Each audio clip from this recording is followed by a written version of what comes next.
watch this topic in Hindi, skip to the timestamp of 2 minutes 50 seconds. Welcome to Legal Update program. The topic of discussion is SC and ST Prevention of Atrocities Act. First of all, let's see why is it in the news. Recently, in the case of the government of NCT Delhi and others versus Praveen Kumar, the Supreme Court held that the consideration of a cognizable offence under SC and ST Prevention of Atrocities Act shall be based on the recommendation given by an administrative inquiry. Now moving on to background of the case, the complainant alleged that the station house officer, a public servant, refused to register an FIR for an alleged offence under the SC and ST Prevention of Atrocities Act. The trial court declined to take action against the SHO due to the lack of an administrative inquiry recommendation. The complainant approached the Delhi High Court, where High Court ordered initiation of proceedings against the SHO as per the law. The SHO appealed to the Supreme Court, where the Supreme Court held that an offence against a public servant could not be acknowledged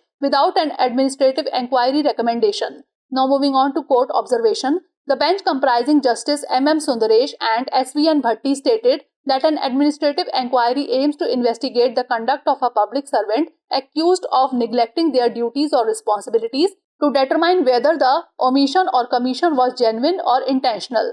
Scheduled Caste and Scheduled Tribes Prevention of Atrocities Act, commonly known as the SC and ST Act, it is a legislation enacted by the Parliament of India to prevent atrocities and hate crimes against members of the Scheduled Caste and Scheduled Tribes.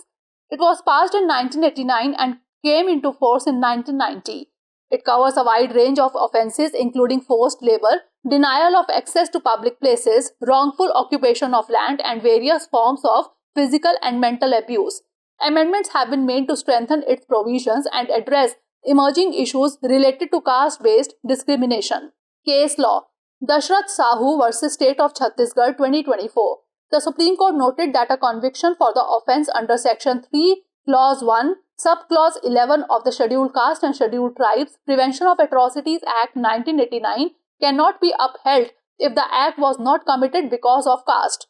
Now is the time to test your knowledge. Which of the following enacted the Scheduled Caste and Scheduled Tribes Prevention of Atrocities Act? National Commission for Scheduled Caste, Government of India, Parliament of India or Human Rights Commission? Send the answer of this question in the comment section. Stay tuned for more such updates. Legal update program में आपका स्वागत है। आज का चर्चा का विषय है एससी और एसटी अत्याचार निवारण अधिनियम। सबसे पहले जान लेते हैं कि यह चर्चा में क्यों है। हाल ही में एनसीटी दिल्ली सरकार एवं अन्य बनाम प्रवीण कुमार उर्फ प्रशांत के मामले में सर्वोच्च न्यायालय ने माना कि एससी एवं एसटी अत्याचार निवारण अधिनियम के तहत संज्ञेय अपराध पर विचार प्रशासनिक जांच द्वारा दी गई सिफारिश के आधार पर किया जाएगा।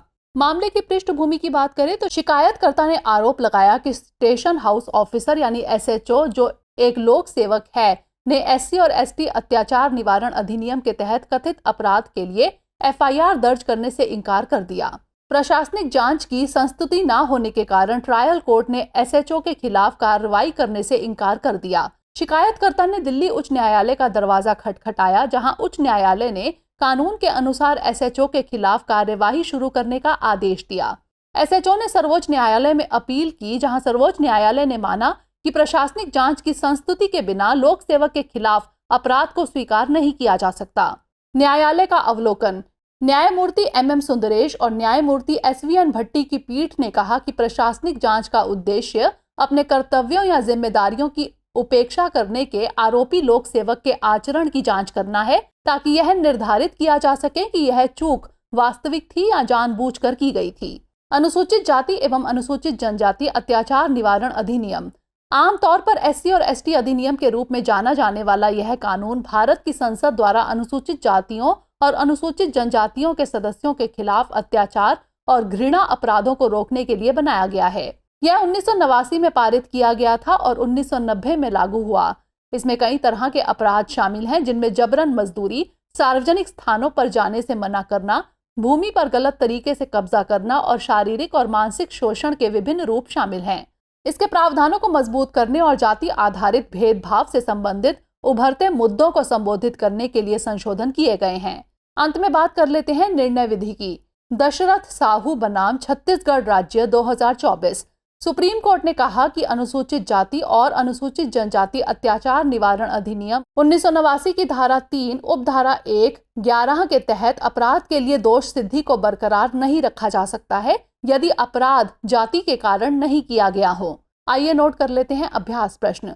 निम्नलिखित में से किसने अनुसूचित जाति एवं अनुसूचित जनजाति अत्याचार निवारण अधिनियम पारित किया? राष्ट्रीय अनुसूचित जाति आयोग, भारत सरकार, भारत की संसद या फिर मानवाधिकार आयोग? इसका उत्तर हमें कमेंट सेक्शन में जरूर भेजिएगा। धन्यवाद।